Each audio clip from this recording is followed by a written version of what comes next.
الأنبياء والمرسلين أما بعد أعوذ بالله من الشيطان الرجيم بسم الله الرحمن الرحيم قال الله تبارك وتعالى في شأن حبيبه الكريم إن الله وملائكته يصلون على النبي يا أيها الذين آمنوا صلوا عليه وسلموا تسليما صلى الله على النبي الأمي وآله صلى الله تعالى عليه وسلم صلاة وسلام عليك يا حبيبي يا كريمي يا محسني يا رسول الله صلى الله تعالى عليه وسلم باب الإمام يأتي قوما فيصلح بينهم حدثنا ابو النعمان حدثنا حماد بن زید حدثنا ابو حازم المدنی عن سہل بن سعد السعدی قال كان قتال بين بني عمرو فبلغ ذلك النبي صلى الله تعالى عليه وسلم فصلى الظهر ثم اتاهم يصلح بينهم الى آخر الحدیث۔ اللہ تبارک و تعالیٰ کا لاکھ لاکھ شکر و احسان ہے کہ رب کی دی ہوئی توفیق سے ہم اور آپ قرآن پاک کے بعد سب سے معتبر کتاب بخاری شریف کے درس میں حاضر ہیں۔ اللہ تبارک و تعالیٰ آقا کریم علیہ الصلاۃ و تسلیم کی حدیثیں سننے سے زیادہ عمل کی توفیق عطا فرمائیں۔ کل کے درس میں ہم اور آپ نے سنا تھا کہ کس طرح آقا کریم علیہ الصلاۃ و تسلیم بنی عمر نامی قبیلے میں صلح کے لیے تشریف لے گئے تھے، اور وہاں پر آپ تاخیر ہوئے، لیٹ ہوئے، اور لیٹ ہونے کی وجہ سے عصر کی نماز کا وقت ہو چکا تھا۔ صحابہ کرام نے صدیق اکبر رضی اللہ تعالی عنہ کی امامت میں عصر کی نماز شروع بھی کر چکے تھے۔ اور توجہ والی بات اس میں کچھ تو کل ہم لوگ ذکر کر چکے تھے، دو باتیں آج اس حدیث پاک میں قابل ذکر ہے جو انشاءاللہ کوٹ کریں گے۔ پہلی بات تو یہ کہ مسلمان کے بیچ صلح کرانے کی اتنی اہمیت ہے کہ اگر نماز میں تاخیر بھی ہو رہی ہے تب بھی آقا کریم علیہ الصلوۃ والتسلیم نے تاخیر کو قبول کیا، لیکن صلح چھوڑ کر واپس تشریف نہیں لے آئے۔ مسلمان کے بیچ جو صلح کرانے کی اہمیت ہے، دو مسلمان کا جھگڑا ہو جائے، کسی فیملی میں جھگڑا ہو جائے، خاندانوں میں جھگڑا ہو جائے، تو اس جھگڑے کو ختم کرنا یہ اتنا اہم ہے کہ نبی کریم علیہ السلام جو نماز کی اہمیت آقا کی زندگی میں، تو الحمدللہ آقا کریم علیہ الصلوۃ والتسلیم نے نماز تاخیر ہونے دیا، قضا نہیں کیا، آقا تشریف لائے، تھوڑا لیٹ ہوئے، نماز تاخیر ہو گئی، لیکن آقا نے صلح کو پہلے توجہ دیا، صلح کو ترجیح دیا، صلح کرایا، اس کے بعد تشریف لائے، بھلے نماز تاخیر ہو گئی۔ اور دوسری بات، حضور اکرم صلی اللہ تعالیٰ علیہ وسلم جب تشریف لے جا رہے تھے تو بلال کو کہہ کے گئے تھے کہ بلال اگر میں لیٹ ہو جاؤں تو صدیق کو کہنا کہ نماز پڑھائیں گے۔ اب آقا کریم علیہ السلام کا اپنی حیات میں ہی، اپنی زندگی میں ہی صدیق اکبر کو اپنی غیر موجودگی میں نماز کی امامت کے لیے کہہ جانا، یہ نبی کریم علیہ السلام کا اپنی حیات میں ہی صدیق اکبر کو اپنا جانشین بنانے جیسا ہے کہ میرے بعد میری غیر موجودگی میں اگر کوئی میری گدی سنبھال سکتا ہے تو وہ صدیق اکبر رضی اللہ تعالیٰ عنہ ہے۔ آقا نے یہ اپنی حیات میں ہی اشارہ فرما دیا تھا۔ اور جب آقا کریم کا وصال ہوا تو صحابہ کے بیچ جب یہ بات ہوئی نا کہ خلافت کس کے ہاتھ میں دیا جائے، ہمارا خلیفہ کون ہو، جب اس پر تذکرہ ہوا نا تو صحابہ کرام کی زبان میں ایک بولی تھی، ایک جملہ تھا کہ جب اللہ کے نبی نماز میں اپنا نائب صدیق کو بنا دیا تو خلافت تو عبادت کے ساتھ ساتھ دنیاوی معاملات میں بھی آدمی خلیفہ ہوتا ہے، جھگڑے نپٹانا ہے، وہ معاملہ نپٹانا ہے تو اس کی سننا ہے، کیس بنانا، کیس ختم کرنا، سارا کچھ ہوتا تھا اس میں۔ خلافت میں تو سب نہ ہوگا۔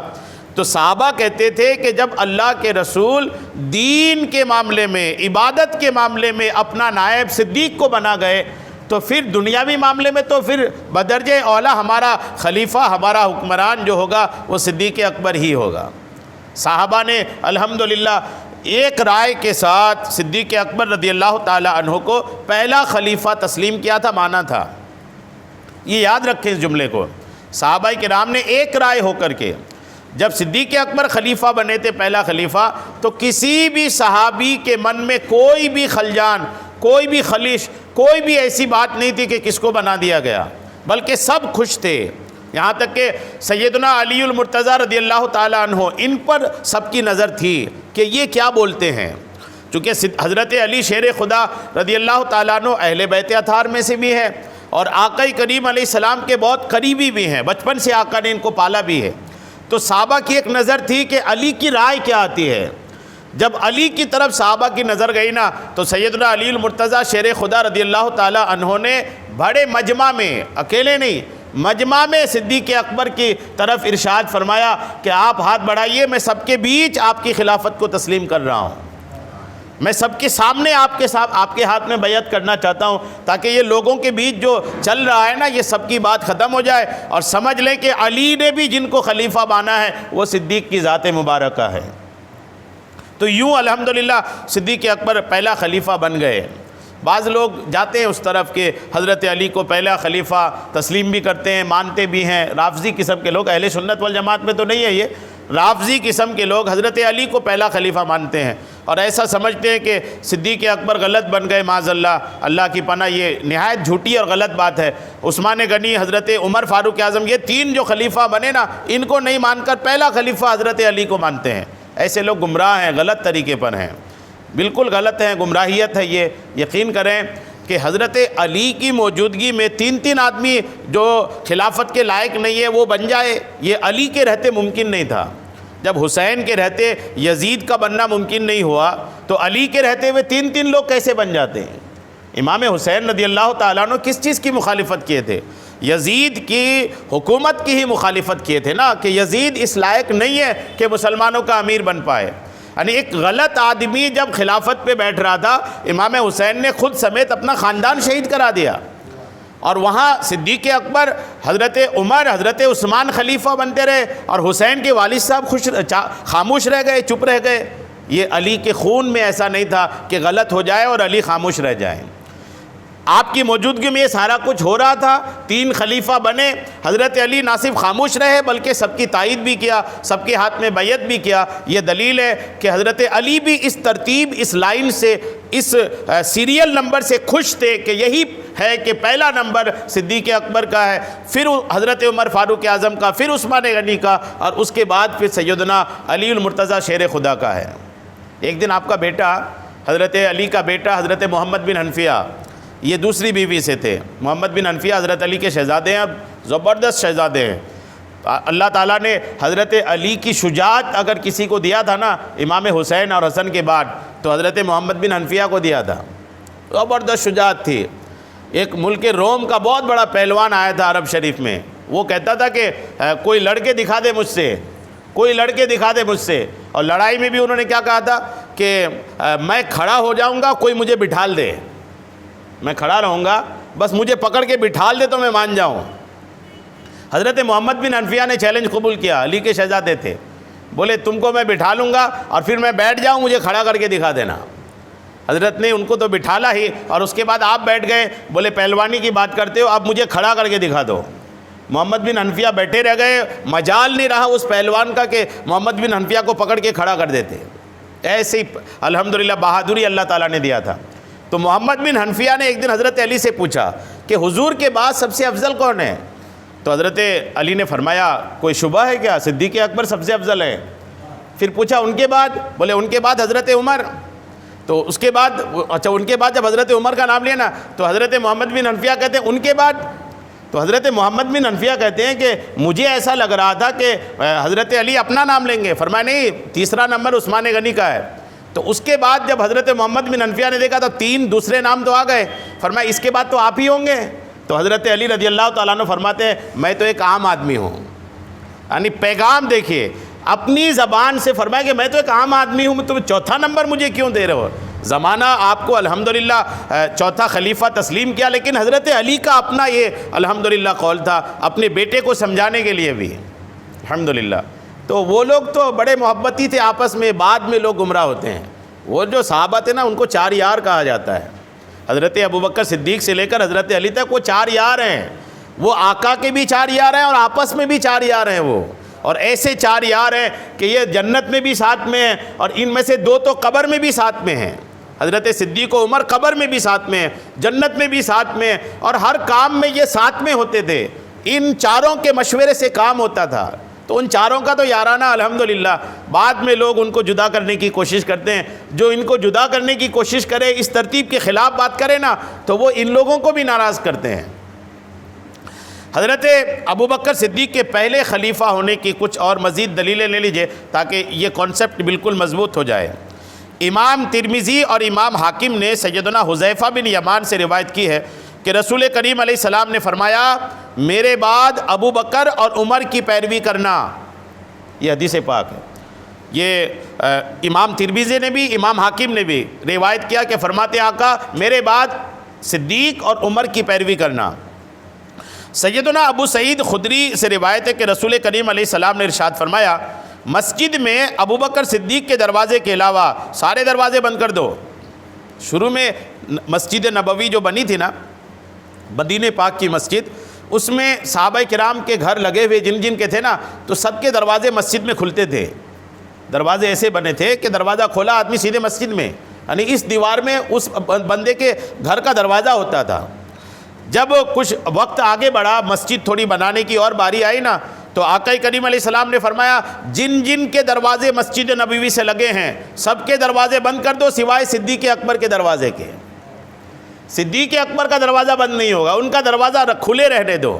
یعنی پیغام تھا سب کے دروازے بند کر دو، صدیق کا کھلا رہنے دو، اس لیے کہ جب تک میں ہوں میرے کمرے سے بطور نبی میں آیا کروں گا، میرے بعد خلیفہ چونکہ صدیق ہوگا تو صدیق بھی سیدھے مسجد میں آ جائے۔ یہ اشارہ کر کے آقا نے فرمایا ان کا دروازہ بند نہ کرو۔ الحمدللہ یہ صحیح بخاری کی حدیث پاک ہے جو بھی میں عرض کیا، اور علماء کرام فرماتے یہ اشارہ تھا کہ صدیق اکبر حضور کے بعد خلیفہ ہوں گے۔ سیدنا جبیر بن مطعم سے روایت ہے کہ ایک عورت اپنی کسی ضرورت کی وجہ سے حضور کی بارگاہ میں حاضر ہوئی۔ ایک عورت آئی حضور کے پاس کسی ضرورت کے تحت، تو آقا نے اسے دوبارہ آنے کا حکم ارشاد فرمایا۔ کسی وجہ سے ہمارے نبی نے اس وقت ان کو واپس کیا، فرمایا بعد میں آنا۔ تو وہ عورت کہنے لگی، یا رسول اللہ اگر میں دوبارہ آؤں اور آپ کو نہ پاؤں تو؟ شاید دور سے آئی ہوگی، پھر گھر جائے گی آئے گی تو ہو سکتا مہینوں لگ جائے، اس وقت سفر بھی ایسے لمبے ہوتے تھے۔ کہنے لگی کہ آپ دوبارہ مجھے آنے کے لیے کہہ رہے ہیں، دوبارہ میں آؤں جب تب آپ کو نہیں پاؤں تو آپ کا وصال ہو جائے، پردہ ہو جائے، میں کہاں جاؤں؟ تو وہ کہنے لگی، جب ایسا کہنے لگی تو آقا نے فرمایا کہ سرکار نے ارشاد فرمایا، اگر تو مجھے نہ پائے تو ابو بکر کے پاس چلی جانا۔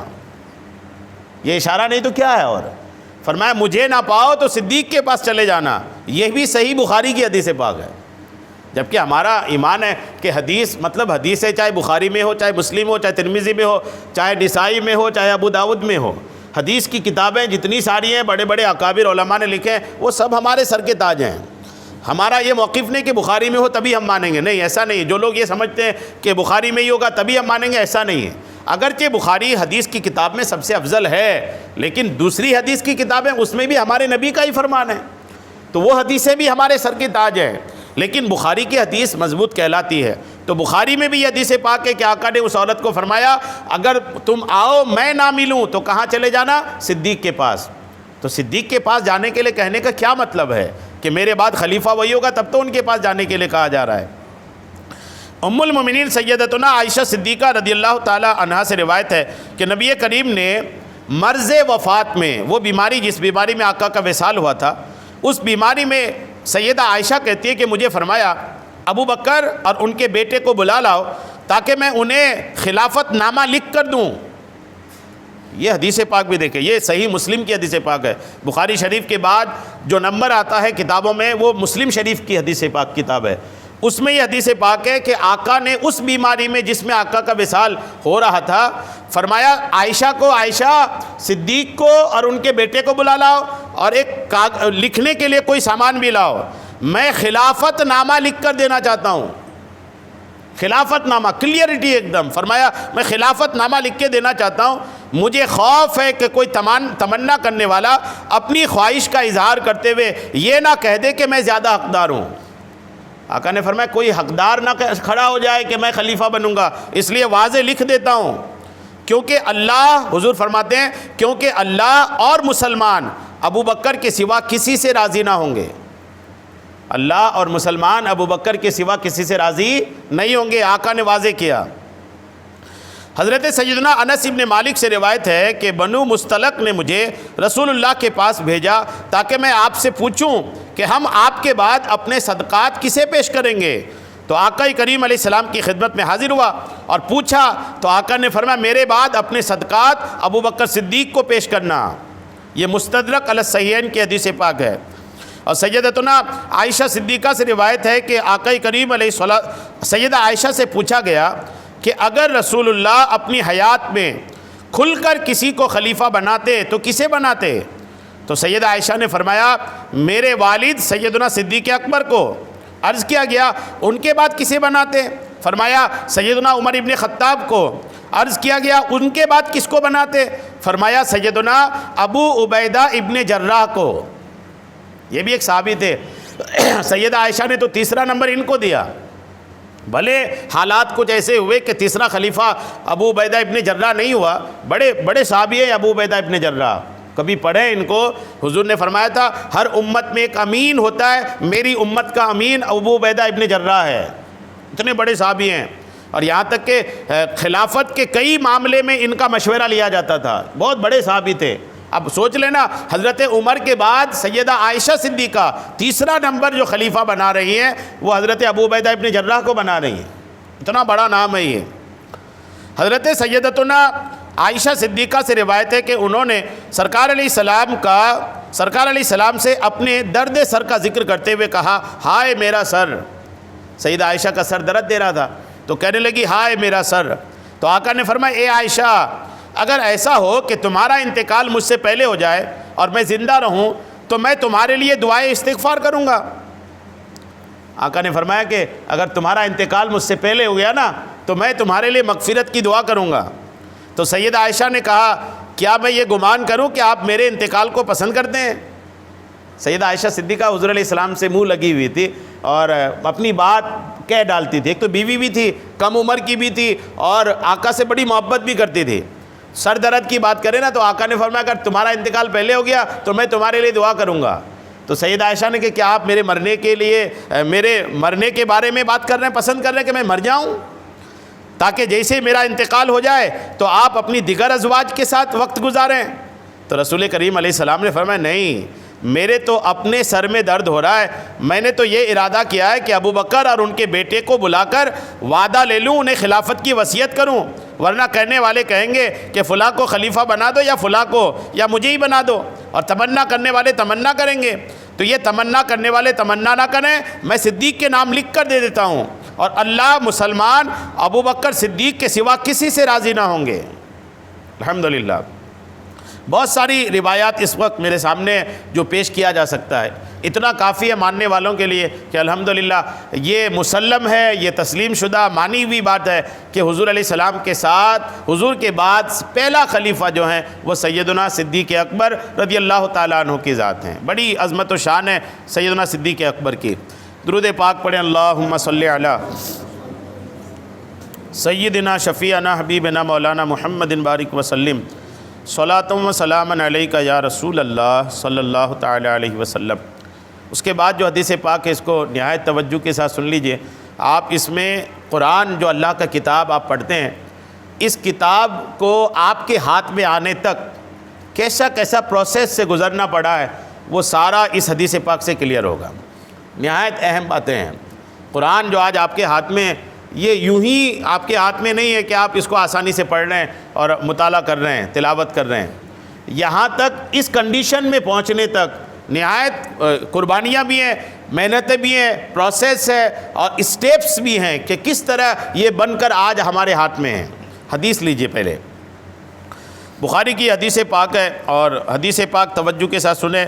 یہ امام بخاری نے اس پر باب بنایا ہے کہ ما یستحب للکاتب ان یکون امیناً عاقلاً، کہ مستحب یہ ہے کہ کاتب جو ہو وہ امانت دار بھی ہو اور عقل مند بھی ہو۔ باب بنایا، اس پر حدیث امام بخاری کون سی لاتے ہیں دیکھیے۔ زید ابن ثابت ایک بہت بڑے صحابی ہیں، زید ابن ثابت حضور علیہ السلام کے بڑے چہیتے اور قریبی صحابی تھے۔ قرآن پاک جب نازل ہوتا تھا نا تو اس کے لکھنے والوں میں سب سے بڑا نام زید ابن ثابت کا ہے، بڑا نام ہے، اور بڑا دماغ کے تیز تھے۔ حضور علیہ السلام جب یہودیوں کو خط لکھتے تھے نا تو ان سے لکھواتے تھے، یہودیوں کی زبان بھی انہوں نے سیکھا تھا، عربی تو جانتے ہی تھے، عرب کے تھے، تو یہودی لوگ عرب میں رہتے ہوئے بھی سریانی عبرانی زبان بولتے تھے، ان کی زبان الگ تھی۔ جیسے ہندوستان میں رہ کر کے بھی سارے لوگ ہندی تھوڑی بولتے ہیں، ویسے عرب کے بھی سارے لوگ عربی نہیں بولتے تھے، عرب کے لوگوں میں سریانی عبرانی زبان یہودیوں میں تھی۔ تو حضور اکرم علیہ السلام نے جب زید ابن ثابت کو دیکھا نا کہ دماغ بڑا تیز ہے اور ان کا کیچنگ پاور بہت اچھا ہے، حضور علیہ السلام کے پاس آئے، ایک دن 18 سال کی عمر کے تھے، اور فرمایا حضور کے پاس آ کر ان کے کوئی چہیتے حضور کے پاس لے کر آئے اور کہا یا رسول اللہ، انہوں نے چھوٹی سی عمر میں 21 قرآن کی صورت یاد کر لی ہیں، چھوٹی صورتیں نہیں بڑی بڑی صورتیں یاد کر لی ہیں، وہ بھی 21۔ آقا نے فرمایا پڑھ کے سناؤ۔ جب انہوں نے پڑھ کے سنایا آقا بڑے خوش ہوئے، فرمایا ایک کام کرو، قرآن بھی تم بہت اچھا پڑھتے ہو، یاد کرنے کی طاقت بھی اچھی ہے، ایک کام کرو کہ تم یہودیوں کی زبان بھی سیکھ لو، ہم انہیں خط لکھیں گے اسلام کی دعوت کے لیے۔ تو یہ کہتے ہیں کہ 1 مہینے سے کم میں نے ان کی زبان سیکھ لی۔ کسی زبان کو سیکھنا، آپ غور کریں، کسی زبان کو سیکھنا بڑی بات ہوتی ہے۔ زبان مطلب لاکھوں الفاظ ہوتے ہیں، اس کے گرامرز ہوتے ہیں، طریقہ کار ہوتے ہیں، سب کچھ ہوتا ہے، لیکن صرف 1 مہینے سے کم میں یہودیوں کی زبان سیکھ لی۔ زید ابن ثابت بڑے صحابی ہیں، سنیے زید ابن ثابت کیا کہتے ہیں۔ زید ابن ثابت کہتے ہیں کہ بعث الی ابو بکر لمقتل اہل یمامہ، ابو بکر صدیق نے مجھے بھیجا، ابو بکر صدیق نے مجھے بلا بھیجا ان دنوں جب کہ یمامہ کی جنگ ہوئی تھی۔ جنگ یمامہ ایک جنگ ہوئی تھی، پوری بات سمجھنے کے لیے تھوڑی سی آپ کو بیک جانا پڑے گا، کچھ یہ باتیں یاد رکھیے۔ حضور علیہ السلام کی حیات کے آخری دنوں میں ایک بندہ مسیلمہ کذاب کر کے ایک بندہ کھڑا ہوا تھا، مسیلمہ کذاب، یہ نام یاد رکھیے گا۔ یہ آدمی یمامہ ایک علاقہ ہے، اس علاقے کا رہنے والا تھا۔ ہمارے نبی کی حیات کے آخری دنوں میں یہ بندہ نبوت کا اعلان کیا تھا، جھوٹا نبی، اپنے آپ کو نبی کہتا تھا۔ حضور کے حیات تک تو یہ ابھر نہیں پایا زیادہ، لیکن جیسے ہی آقا نے وصال کیا یہ ابھرا اور لوگوں کو گمراہ کرنا شروع کیا، یہاں تک کہ بہت سارے لوگ ان کے ساتھ ہو بھی گئے۔ صدیق اکبر جب خلیفہ بنے نا تو انہوں نے ایک بڑا کام یہ کیا کہ ان کو کچلا، ان کے لیے آپ نے لشکر بھیجی، مسیلمہ مارا گیا، اور وہ جنگ مسیلمہ کے لوگ ہارے، مسلمانوں کو فتح ہوئی، لیکن نقصان بہت بڑا یہ ہوا کہ 1200 صحابہ اس جنگ میں شہید ہو گئے۔ کتنے صحابہ شہید ہوئے؟ 1200، اور ان 1200 صحابہ میں 700 صحابہ حافظ قرآن تھے۔ 1200 صحابہ میں کتنے صحابہ حافظ قرآن تھے؟ 700۔ یعنی آپ غور کریں، 1200 میں جب 700 حافظ تھے، مطلب آدھے سے زیادہ حافظ تھے۔ صحابہ میں ایسے ہی ہوتے تھے، صحابہ کے نام جو ہوتے تھے نا یہ قرآن حفظ کر لیتے تھے، اور حافظ بھی آج کی طرح نہیں ہوتے تھے۔ آج ہوتا یہ کہ قرآن کا حفظ آدمی دیکھ کے رٹ کے کر لیا حافظ، آج سے 200 250 300 سال پہلے جائیں گے نا تو حفظ قرآن کا مطلب یہ ہوتا تھا کہ قرآن یاد بھی کر رہے ہیں اور قرآن کے سارے مطلب بھی سمجھتے ہیں۔ پرانا زمانے میں حفظ قرآن کا یہی مطلب ہوتا تھا، لیکن زمانہ آگے بڑھتے بڑھتے اب صرف اتنا رہ گیا کہ آدمی شروع سے آخر سے رٹ لیا، صرف یہی حفظ قرآن رہ گیا۔ یہ بھی صحیح ہے، چونکہ قرآن یاد کرنا اس کو بھی ایک اہم فضیلت ہے، لیکن اصل حفظ یہ ہے کہ قرآن بھی یاد ہو اور اس کے سارے مطالب، معنی، شان نزول، قرآن کا مقصد، قرآن کہنا کیا چاہ رہا ہے، وہ سارا کچھ بھی سمجھ ہو، تب اصل حفظ مکمل ہوتا ہے۔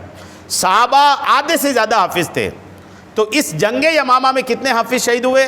700۔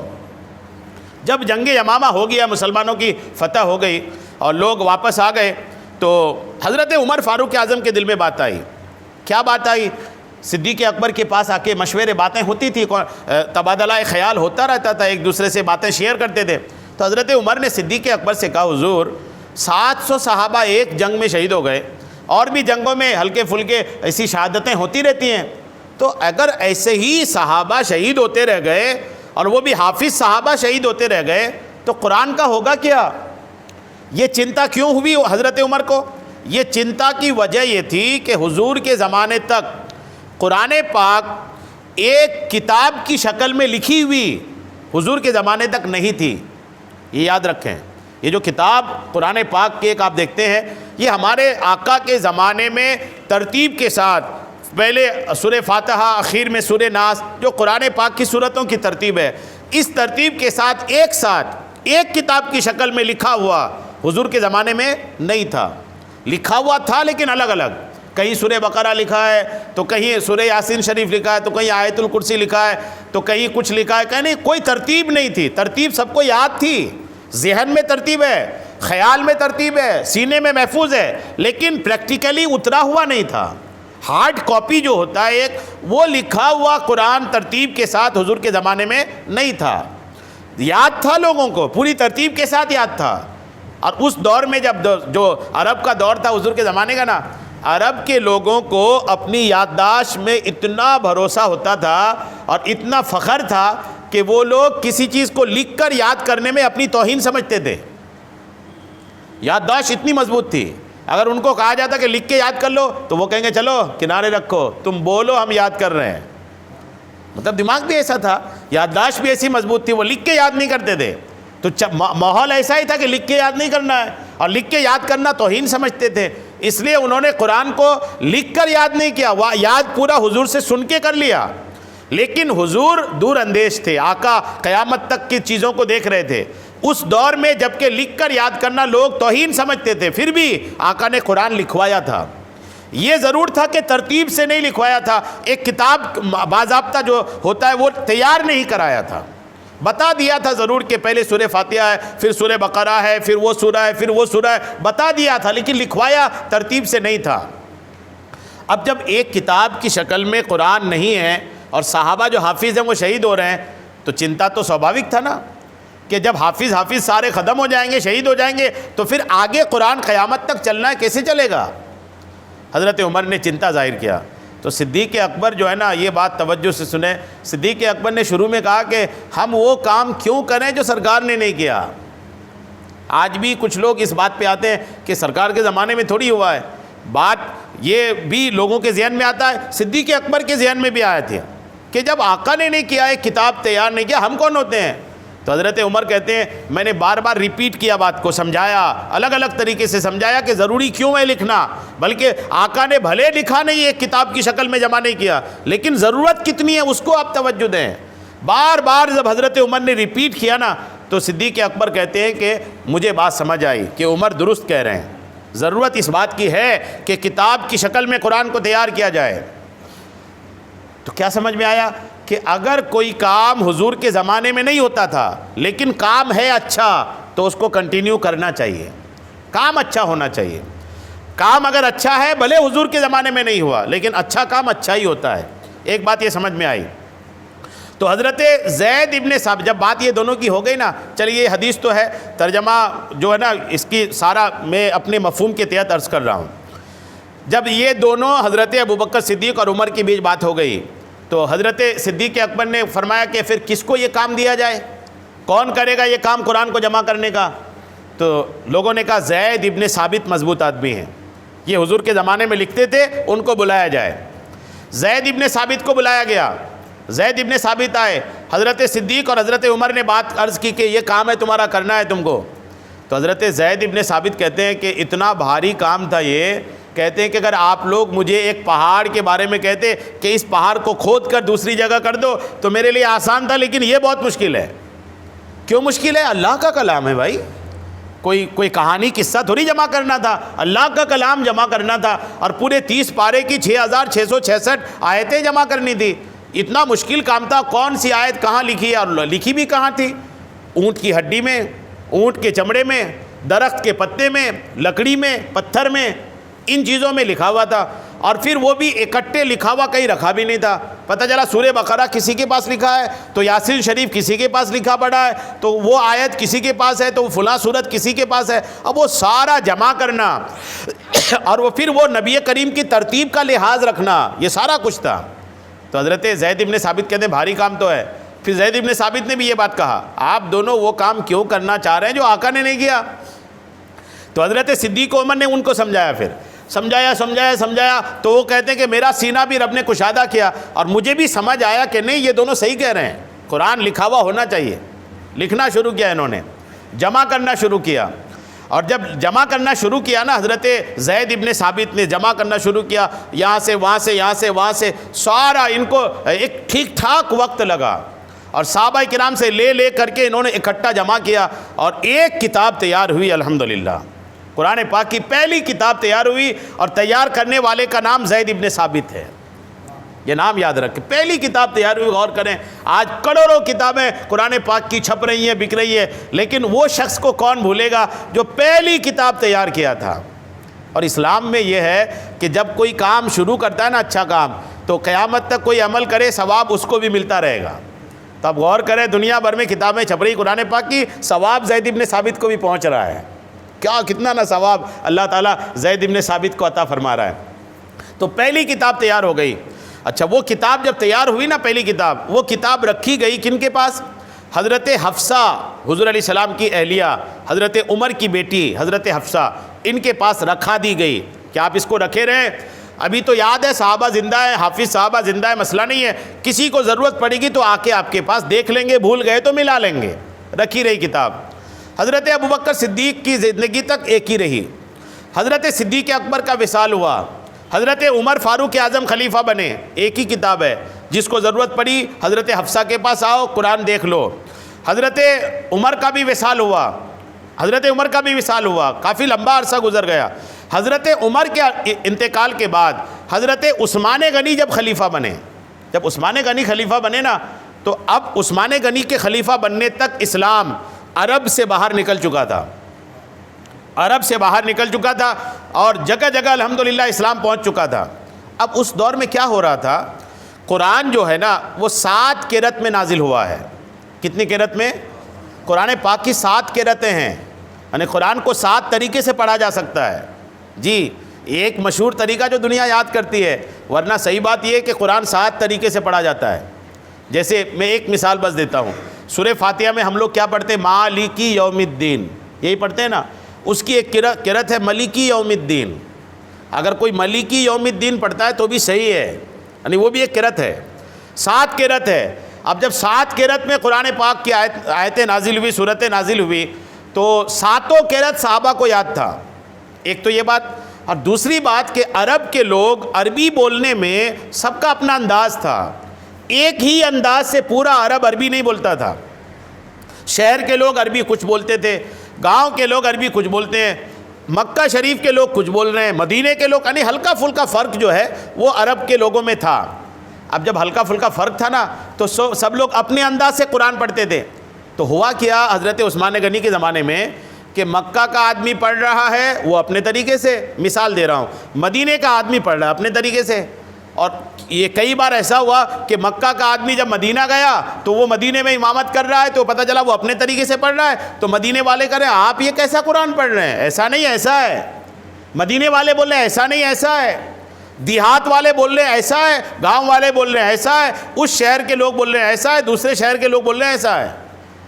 یہاں تک کہ بات اتنی بگڑ گئی کہ حضرت عثمان غنی کے پاس ایک صحابی نے آ کر کے کہا حضور دھیان دیجئے، ورنہ حال یہ ہوگا کہ مسلمانوں کی سب سے بڑی جنگ آپس میں ہی قرآن کو لے کر ہو جائے گی۔ وہ لوگ بولیں گے ہم صحیح پڑھ رہے ہیں، دوسرے بولیں گے ہم صحیح پڑھ رہے ہیں، تو سب سے بڑی جنگ تو ایسی ہو جائے گی، توجہ دیجئے۔ عثمان غنی کو خیال آیا کہ تم صحیح بات کر رہے ہو۔ اس دور تک حضرت عثمان غنی رضی اللہ تعالیٰ عنہ نے اس دور میں حکم دیا کہ پھر کیا کرنا چاہیے؟ بولے ایک قرآن پاک جو لکھا ہوا صدیق اکبر کے زمانے کا حفصہ بنت عمر کے پاس رکھا ہے اس کو لے کر کے آئے۔ حضرت حفصہ کے پاس جو قرآن لکھا تھا وہ لے کر آیا گیا، اور اس کی کاپی کرایا حضرت عثمان غنی نے، نقل کرایا، کاپی کرایا۔ اس کی کاپی ہوئی، نقل ہوا، اور نقل کرا کر کے آپ نے اس کو اپنے پاس رکھا، اور اس کے بعد فرمایا کہ جس کے پاس بھی جہاں پر لکھا ہوا ہے سب لا کے جمع کرو، خلیفہ کا حکم ہے، جس کے پاس جہاں لکھا ہے سب کو حکم دیا جمع کرو لا کر کے۔ تو سارے لوگوں نے اپنا جمع کیا، جس کے پاس جو لکھا تھا، کوئی سورہ یاسین لکھ کے رکھا تھا، کوئی چند صورتیں لکھ کے رکھا تھا، کوئی 8-10 صورتیں لکھ کے رکھا تھا، یعنی تحریر جن کے پاس جو تھی لکھی ہوئی، فرمایا سب لا کے جمع کرو، سب جمع کروا لیا۔ اور اس کے بعد وہ کاپی جو صدیق اکبر کے زمانے میں تیار ہوئی تھی قرآن پاک کی، وہ اٹھا کر کے آپ نے الگ الگ ملکوں میں، الگ الگ شہروں میں بھجوایا، فرمایا سب اپنی اپنی بھول جاؤ، اس کے مطابق یاد کر کے پڑھو۔ ایک پلیٹ فارم پہ لانے کا کام سب سے بڑا الحمدللہ حضرت سیدنا صدیق اکبر نے کیا۔ حضرت عثمان غنی نے کیا، صدیق نے شروعات کی اور حضرت عثمان غنی نے ساری خیرت کو، سارے انداز کو فرمایا سب بھول جاؤ، یہ انداز جو قریش کے انداز پر صدیق نے لکھ رکھا ہے اب سب اس کو یاد کرو، الحمدللہ۔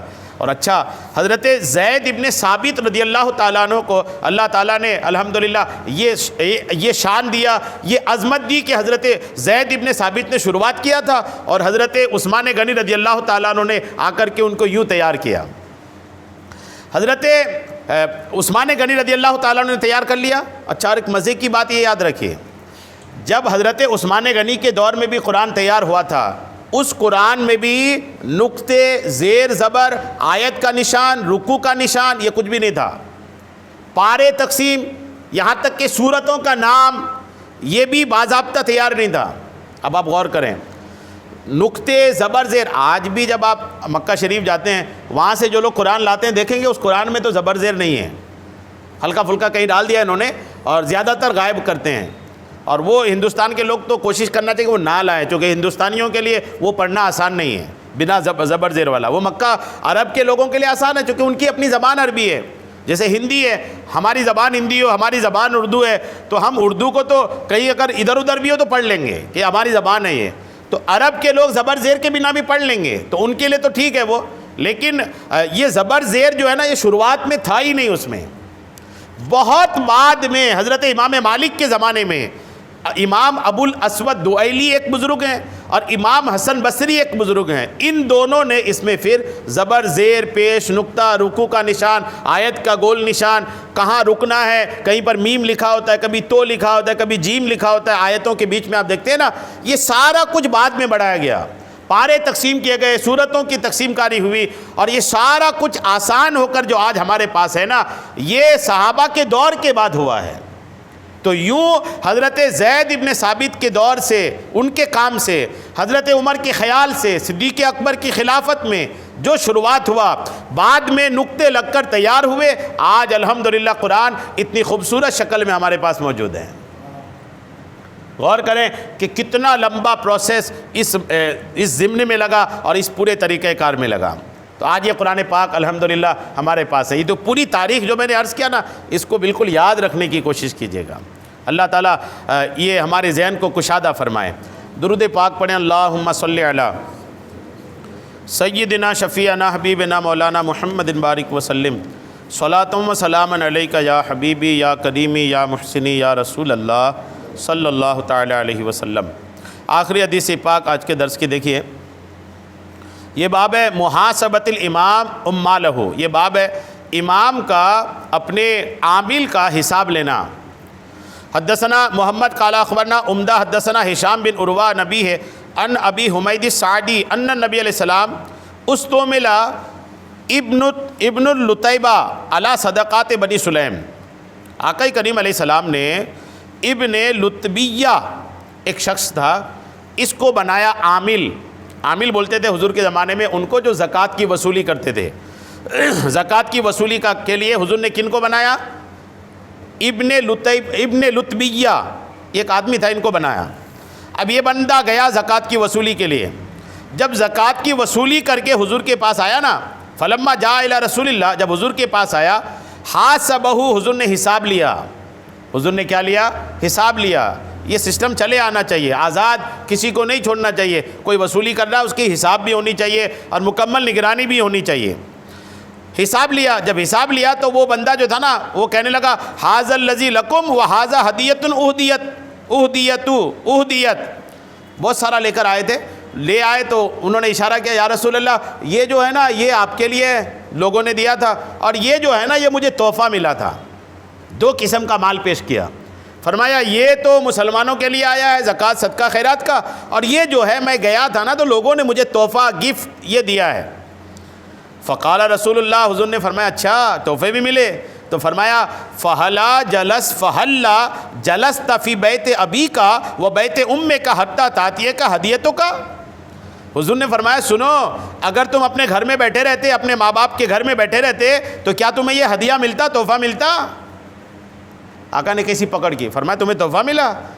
اگر تم جاتے نہیں، اپنے ماں باپ کے گھر میں بیٹھے رہتے تو تمہیں تحفہ ملتا کیا؟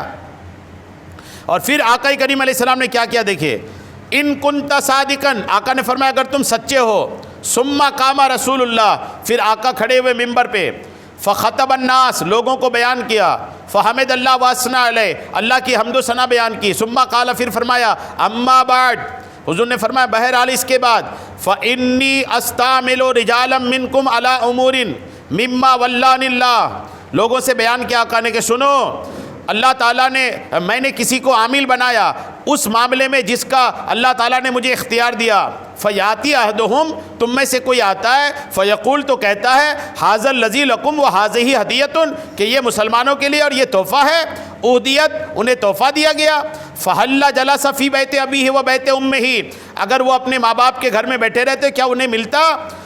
ان کانا صادقن، اگر وہ سچا ہو، فواللہ، تو اللہ کی قسم، لا یاخذ احدکم منہا شیئا، تم میں سے کوئی بھی اگر زکوٰۃ صدقات کے مال میں سے لیتا ہے، کالا ہشام، بغیر حقی، حق کے بنا، الا جاء اللہ یحملہ یوم القیامہ، مگر یہ کہ وہ لینے والا قیامت کے دن جب آئے گا تو اس کو اپنے گردن پہ اٹھا کے آئے گا، الا فلا عارفن ما جاء اللہ رجل ببعیر لہ، سنو، کوئی اگر اونٹ کو لیا تھا تو وہ اونٹ کو اپنے گردن میں لٹکا کے لائے گا، کوئی گائے لیا تھا تو گائے کو گردن میں لٹکا کے لائے گا، کوئی بکری لیا تھا تو بکری کو لٹکا کے لائے گا، اور وہ سارے جانور اپنی اپنی بولیاں اس کے گردن پہ لٹک کر کے کر رہے ہوں گے۔ اور اس کے بعد پھر آقا نے ہاتھ اٹھایا، اتنا ہاتھ اٹھایا کہ حضور کی سفیدی بغل کی نظر آئی، پھر فرمایا الا هل بلغت، کیا میں نے اپنی بات پہنچا دی؟ 3 بار آقا کریم علیہ السلام نے یہ جملہ ارشاد فرمایا۔ یہ حدیث سنا آپ نے؟ اب یہ حدیث کا مفہوم سمجھیے، وہ صحابی وہ شخص کہاں گئے تھے؟ زکوٰۃ کی وصولی کے لیے، اور جب آئے تو فرمایا کچھ تو زکوٰۃ لایا ہوں، کچھ تحفے مجھے ملا وہ لایا ہوں۔ آقا اس پر ناراض ہوئے، جب تم گھر سے نکلے تھے محصل بن کے زکوٰۃ کی وصولی کے لیے ہی، اس دوران تمہیں تحفہ ملا؟ ماں باپ کے گھر میں بیٹھے رہتے تو بھی تمہیں تحفہ ملتا؟ نہیں ملتا نا۔ تو پھر آقا نے ڈرایا، سنو کہ اگر زکوٰۃ صدقات کے مال میں سے کھایا، ناجائز لیا، تو قیامت کے دن وہ اپنے کندھوں پہ لٹکا کے لائیں گے۔ ٹھیک ہے، سماجک معاملات میں مسلم قیادت اگر کسی کو ملتی ہے، جہاں پر آپ کے پاس پیسے ہوتے ہیں، رقم ہوتے ہیں، بڑا مطلب سنگین معاملہ ہوتا ہے، نہایت سنگین معاملہ ہوتا ہے، نہایت سنگین معاملہ۔ حالات بہت عجیب و غریب ہیں، حلال حرام کی تمیز کیسے اٹھتی جا رہی ہے یہ ڈھکی چھپی نہیں ہے، پیسہ آئے بھلے جیسا آئے، یہ خیال کتنا پروان چل رہا ہے یہ ڈھکی چھپی نہیں ہے، تو بہت محتاط رہنے کی ضرورت ہے۔ اب آپ غور کریں، حضور علیہ الصلوۃ والتسلیم نے ان کو بھیجا محصل بنا کر، اس بیچ جو انہیں تحفے بھی ملے نا تو حضور نے ان کو بھی پسند نہیں کیا۔ پڑوسی ملک کا پی ایم جو نا اسی وجہ سے جیل میں ہے کہ دوران پی ایم انہوں نے کچھ ایسے غیر ملکی تحفے قبول کیے تھے کہ جن تحفے کو انہوں نے توشہ خانہ میں رکھنے کی جگہ اپنے گھر میں رکھ لیا تو آج بھی جیل میں ہے پڑوسی ملک کا۔ شاید آپ جو تاریخ پڑھتے ہیں تو انہیں یاد ہوگا، تو ان کی جیل میں ہونے کی ایک بڑی وجہ یہی ہے کہ وہ جو ہے نا وہ غیر ملکی تحفے ملے تھے، ان تحفوں کو طریقہ یہ ہے، اس حدیث پاک کے مطابق بھی تحفہ پڑوسی ملک میں یہی ہے کہ دوران آپ پی ایم ہیں، آپ صدر ہیں، کسی بھی ملک سے آپ کو تحفہ ملتا ہے تو وہ تحفہ ملکی توشہ خانہ میں جمع ہوگا، آپ اپنے پرائیویٹ توشہ خانہ میں نہیں رکھ سکتے۔ یہ نظام اسی حدیث پاک کی وجہ سے ہے کہ آپ کو اگر کوئی دوسرے ملک کا پی ایم، دوسرے ملک کا راشٹرپتی آپ کو انعام دیتا ہے تو آپ اگر ہمارے ملک کا پی ایم نہیں رہتے تو انعام تھوڑی ملتا آپ کو، ملا اس لیے کہ آپ ہمارے ملک کے پی ایم ہیں، تو اب جب پی ایم رہتے ہوئے ملا ہے نا تو وہ آپ پی ایم کھانے میں جمع کرو، آپ اپنے گھر میں نہیں جمع کرو۔ تو یہ بڑا سنگین معاملہ ہے، اللہ کرم فرمائے، اللہ کرم فرمائے۔ یعنی حالات بہت عجیب و غریب ہیں، جن کے پاس آتا ہے ذمہ داری وہی مطلب عجیب و غریب حالات ہیں۔ آپ زمانے پہ نظر رکھیں نا تو آپ کو لگے گا کہ کیا ہو کیا رہا ہے، یہ حالات کتنے عجیب و غریب ہیں، عجیب ترین حالات ہیں، لیکن سب کو اللہ تعالیٰ کو منہ دکھانا ہے، رب کے سامنے پیش ہونا ہے، رب کے سامنے حساب دینا ہے۔ اس لیے بالکل کلیئر ہونی چاہیے، واضح ہونی چاہیے، جو حلال ہے وہ قبول ہے، جو حلال نہیں وہ قبول نہیں ہے۔ اللہ تعالیٰ ہم سب کو عمل کی توفیق عطا فرمائے، آمین بجاہ النبی الامین صلی اللہ تعالی علیہ وسلم۔